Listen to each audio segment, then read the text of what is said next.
Hey there, comic book friends. I'm Travis. And I'm Ethan. And this is Monster Comic Review. That's right. This is the third week of June. It's one of our heaviest weeks. We got like 13 books to talk about, so we better hurry up and jump right into them, or we're gonna have a million mile. Okay, so first up we have Avenging Spider Man issue 8. I didn't like this book. I didn't like this issue. Avenging Spider Man. The reason I started getting it is because it's been fun. It's just been really fun to read and whatnot. And this issue is like an epilogue for the Amazing Spider Man book that's been out, Ends of the Earth or something like that is what it's called. I don't think it's a spoiler for anybody who's reading that by now. Silver Sable dies in that, I guess. So this is like a remembrance story about a time when he worked with Silver Sable. Mm-hmm. And as a whole, I didn't think it was funny. I didn't think it was, of course, I mean, it's dead, so I guess that's not funny. But I mean, it wasn't, I don't know, it didn't have the wit, the humor, and the just kind of charm that the book has had up until this point. And so I really didn't care for it. Yeah, I know what you mean. I agree. It was cool for me to see Dr. Jones because I haven't really seen him in the comics very much. And so I have no idea what he really does or how powerful he really is. I mean, I know he's somewhat of a Fantastic Four villain. Right. And this book makes it seem reasonable to me why it'd take all four of them to battle one guy. Right. But other than that, yeah. Yeah. I hope they don't start using Avenging Spider Man as a way to finish off stories and stuff. Yeah, that's because then otherwise it's worthless for us to get it and whatnot. I know the next two have the new Captain Marvel in it, so I'll be okay with that. I mean, I don't mind them introducing a character in it. That makes sense. Using a Spider-Man book to help launch lesser known characters or whatever. That's fine. I'm okay with that. That'll be a fun. Those will be fun reads and whatnot. But yeah, as a whole, I give it a 2. I give it a 2 too, partially because of the fact it's, like I said, it's ends something else and didn't have any of the reasons in it that why we read the book, or at least why I read the book. Yep. Anyway, okay, next we're going to talk about Batwoman number 10.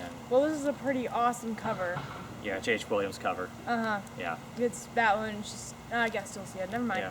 Yeah. It's gorgeous. That's pretty cool. We find out why Croc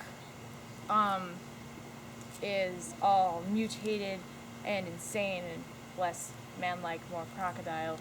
Right. That's because between eating irradiated rats and cats and magic blood, he has become... Magic blood. Yeah. He has become that scary, twisted monster thing with spines and well, at least eyes. It explains it. I mean, he's been showing up and he's all psycho. We're like going, okay. The new DC-52 Killer Croc is not just a guy with a skin condition. Well, I didn't realize he even was the Croc for like the first half of the arc. I was like, wow, really? Another crocodile character? Right. They have a new crocodile villain? What happened to Killer Croc? Killer Croc, blah, blah, blah. What? Yeah. So, well, that makes sense. And that makes sense if he's all hyped up on... Right, all this, between the magic and the radiation and whatnot, that's why he's really twisted up. Really, really messed up, yeah. And then, like, the lady that she's hanging out with, if I can call her a lady. Well, she was. Kind of. She was a lady. She goes totally crazy. I mean, Batwoman, after she makes out with Batwoman's like, no. And then, so she's like, well, if I can't have your heart, I'll have the heart of another. And then she runs over and she gores the guy with his sword. Right. Starts hacking him up. Yeah.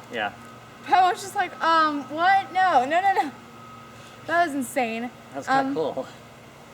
And then we find out that she really was working for Medusa this entire time. We also see the softer side of That's the best part. Maggie, the detective. Yeah, there you go, Maggie. We see the softer side of because more kids are still being killed. So and there's a threat that maybe she's gonna get taken off the case. And Gordon's like, look, these kids remind me so much of Barbara.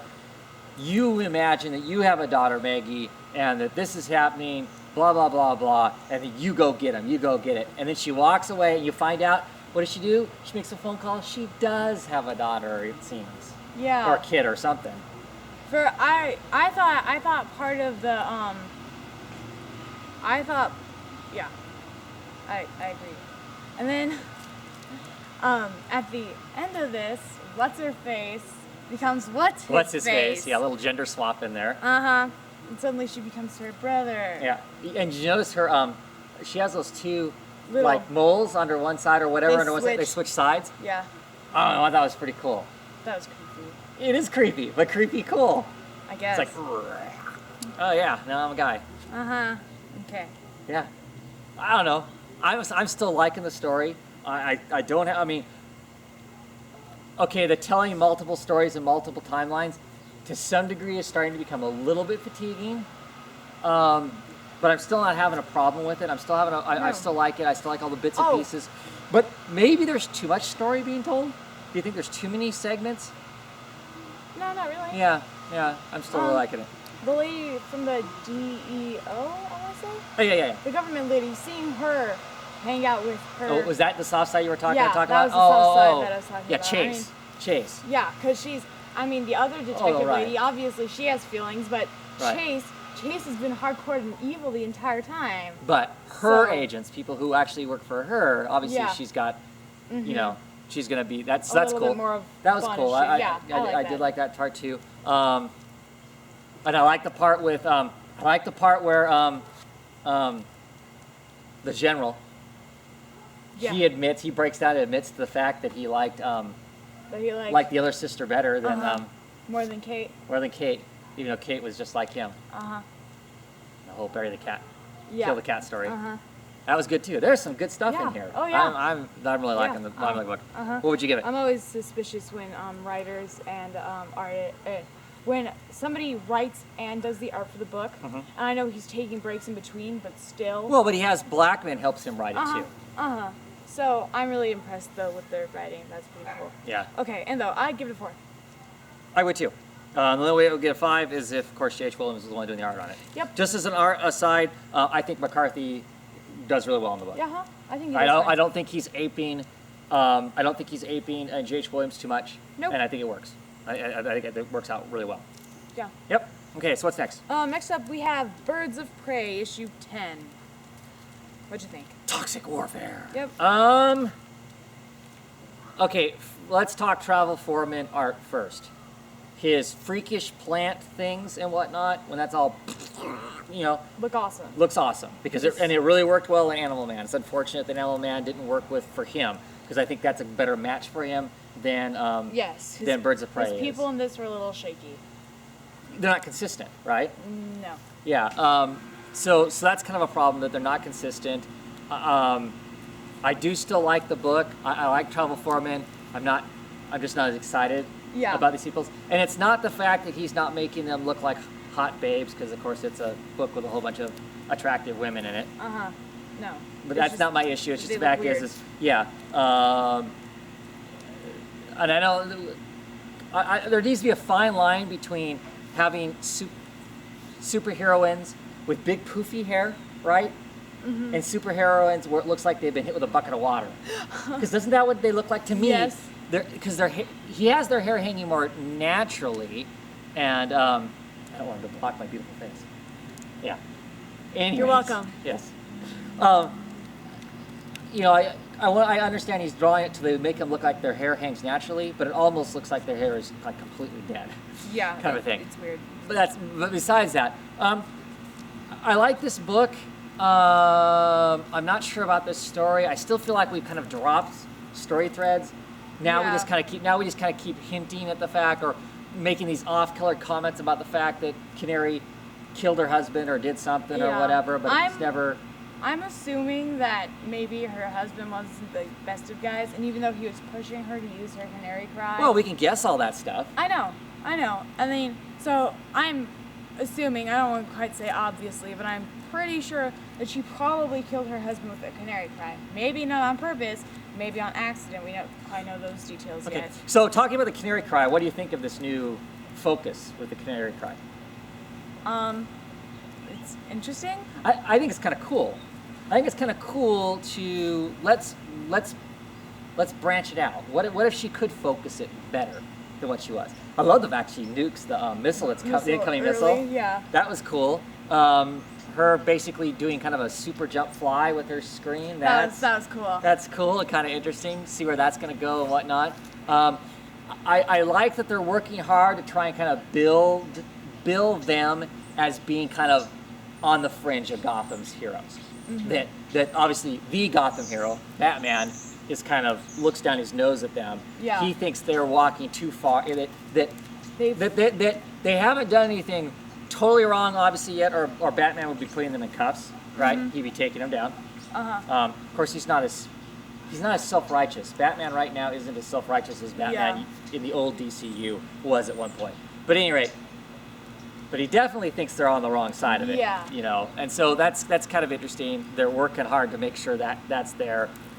This whole in the Amazon, we're gonna find out what these plant critters are and whatnot. I'm enjoying the book. I just think this feels like there's some dangling plot threads that I'm worried that we may not get back to. I like that they brought Ivy back to. I mean, obviously, they're going to have to rejuvenate her somewhere. Drop her in the biggest pile of green there is. The fact that they take her back where she asked her to, and she seems surprised by that, because hopefully that means that they'll start to actually, to some degree, trust each other, right, and work together even more so than before. Because personally, I like Ivy, and I like her better as a hero than as a villain. Because as a villain, I mean, I get her whole self-righteous eco sure. Say it to terrorism. plants because I'm more plant than person. Yeah, but they always seem to write that goofy to me.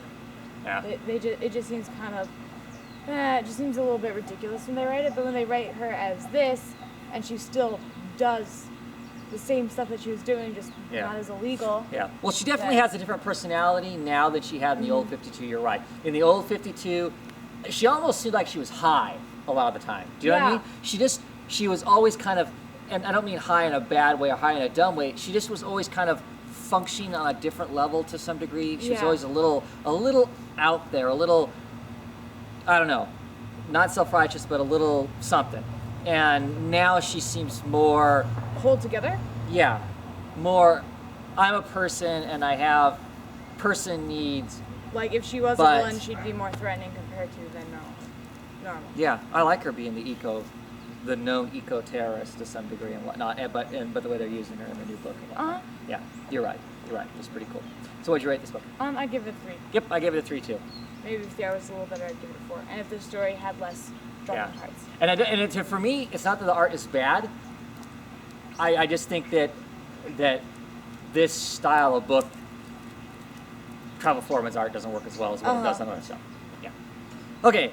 Next, we are going to talk about Blue Beetle number 10. Okay, first of all, I like this cover. Mr. Bones. I like Mr. Bones in general because he was pretty much the first big villain in a comic book that I ever read, actually. Back in Infinity. He read it to me. Yeah. In Infinity Inc., they explained his whole invisible skin thing. He had his big, nasty villain. His collar. 5-foot-high collar cape thing. That's because Todd McFarlane was drawing it. And Todd McFarlane does the Spawn with all the originally. That makes sense. Yeah. But anyway though, so yeah, and I think it's cool that he's cyanide skin. Yeah. Anyway though, but so I like him. I like the fact that they zap Blue Beetle, and they actually effectively zap Blue Beetle. Yeah, they obviously have a weapon that works. Yeah. They have him chained up there so he can't escape, and they're interrogating him because they think he's alien. Trying to drill holes in him. Bones starts to figure out that maybe he's not completely alien trying to take over the world because, I mean, why would an alien use Mexican slang? Right. Exactly. I love the fact that he, A, recognizes that, and B, he's like, huh. Yeah, because they make Bones, they make him a thinking person. He's trying to figure out, is this guy a threat? Is he not a threat?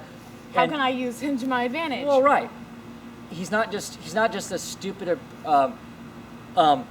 one-dimensional bureaucrat that's, and I like that. Yeah, he actually could become an interesting character. He's becoming. They're doing a good job. All of the writers are doing a good job of making him an interesting character across the DC universe. Because of course he's also in Batwoman. So yeah, they're doing a good job of making him across the DC universe. Yep. And definitely in this one too. I love the fact that he just blows up the power generator. I love the fact that Bones is just standing there. You're just like, oh, yep, okay, what next? Because he's there, they have him chained up, and they make Blue Beetle mad. He's like, if you'd left with that job offer, I might have accepted it, but no. Yeah. And he blows up the power generator and all the lights go. And Bones is like what just happened? And he's like, he must have blown up the generator, sir. He can do that? Obviously, yeah. Yeah. Yeah. It's pretty cool. I really enjoyed this book. The Blue Beetle is continuously getting better and better, and more enjoyable because it's moving into its own stories, with its own stuff going on. It's going to be hilarious to see. I could have done without Booster Gold in it. The grandma.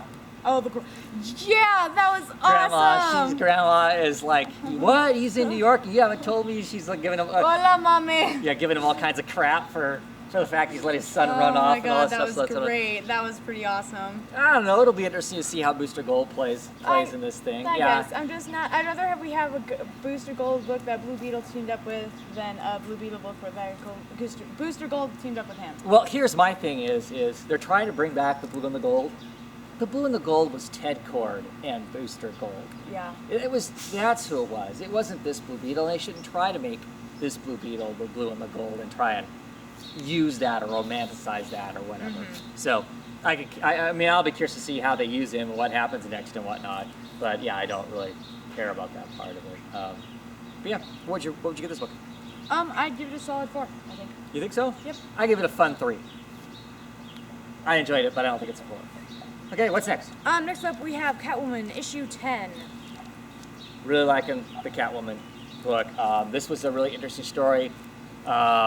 We see her walking that side of the line that makes her more hero than villain, in the fact that she's trying to help out other street people because somebody's kidnapping them all and whatnot. And she was kidnapped, which is why she's helping them. Right, that's a good plot. You know, to expose us to that. The fact is that no one helped her when she was snatched up by somebody, so maybe we'll get more and more of that little bit of story. I really like the story that Jetta Whittick is telling us here. She just randomly gets the pistol.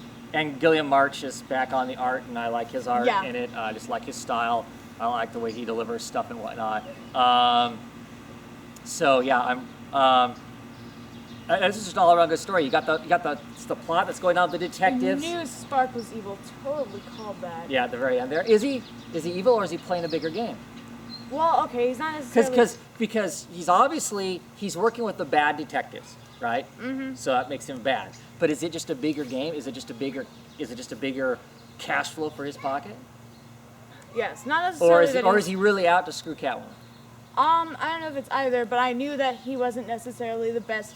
He wasn't just a. He wasn't a thief. Right. He wasn't just a thief. That they were a partnership. I knew that somehow he was infiltrating or whatever, and that in the end, he was going to be bad for Catwoman. Not necessarily if he wants to be bad for Catwoman, but he is either way. Well, I love the whole talk about, look, we can't just take Catwoman out, because if we take Catwoman out, we're gonna piss off Batman. And they're all like, the detectives are like, oh hell, we don't want Batman coming down. Batman. We don't want Batman coming down on us. So how do we deal with this woman without getting the wrath of Batman? That's really cool. Yeah. I think Judd Whittick is writing a really smart story here. Uh-huh. Despite everybody freaking out over the sexualization and whatnot, really, as a whole, there really isn't that much sexy in it.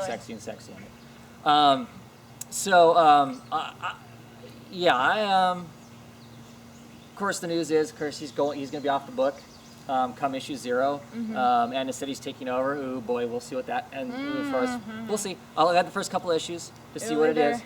Hopefully. Well, I'm just bummed. I'm just bummed because this has been a really good book. I'm really enjoying it. It's really smart. So I hope we at least get to finish this storyline out before issue 13 hits. Yes. So we've got, 2 issues? Yeah. What would we rate this book? I give it a solid 4. I give it a 4 also. Excellent book. Okay, last we are going to talk about DC Universe Presents Savage. This is number 10. I was going to say, there's like 3 of these, right? There's only one more left, right? Yeah, I believe so. That's what I thought. Okay. So it's cool. They pretty much, Savage gets on the trail right away. And as they're going in, Savage is like, oh, now that I think about it, because I can't actually say anything while I'm there, because that'd actually be convenient. Right. Now that I think about it, I probably would have set booby traps and killed a ton of other people for my sacrifices who came to investigate whatever that was, Like he's talking about how he needs to embellish the sacrifice. Right. Yeah, so that was pretty cool. And although I do think that, yes, Savage should have said something there, he is not exactly the best guy. And I do think the cops are being a bit stupid in not radioing into, what's-her-face to say. Yeah. I guess the one way to look at it is this way: the police don't like the criminal shenanigans, and they just think it's shenanigans, so that's why they're ignoring him. Yeah. Yeah. But still, I don't know if. Yeah. I like this story. I think it's well written. I like the villain. Robinson's I can't wait to see how it ends. I love the fact that Savage, he does use his invulnerability to his advantage. Like, I mean, it was cool watching him block the cuff things, because obviously when he does get killed, he has a pause in between where he pulls himself back together. Yeah. So it was cool that he blocks the cuff and he jumps out the back of the plane. Right. He lands and he's like, he pulls himself back together. I'm free! Yeah. He's like jogging off towards. Yeah, of course, he's only got one hand free, but. Yeah, I don't know, close enough. Yeah, yeah, yeah. It's been a really interesting story. It's been really enjoyable. I like the Vandal Savage character. I like this era of the Vandal Savage character. I mean, obviously he's a brutal mass murderer, sacrificing to the gods and whatnot, but it's still, and his daughter is really cool too. She's not a complete idiot, obviously. You know, she figures it out right before it all goes to hell in handbasket. Yeah. Could have been nice if she figured out a few moments sooner, but before that. But still, exactly. Yeah, still fun. What would we give this book? I'd give it a solid 3. I give it a 3 also. Okay, that's it for the first half here. We're gonna hurry up and film the second half because it's starting to get hot out here. It's getting really hot out here. It isn't quite 100 plus, oh my god, but very close. Very close. Yep. Well, it's even the shade. shade. It's supposed to be soon. Oh yeah, it's gonna be. Anyway. Okay. Well. See you in a bit. Yeah.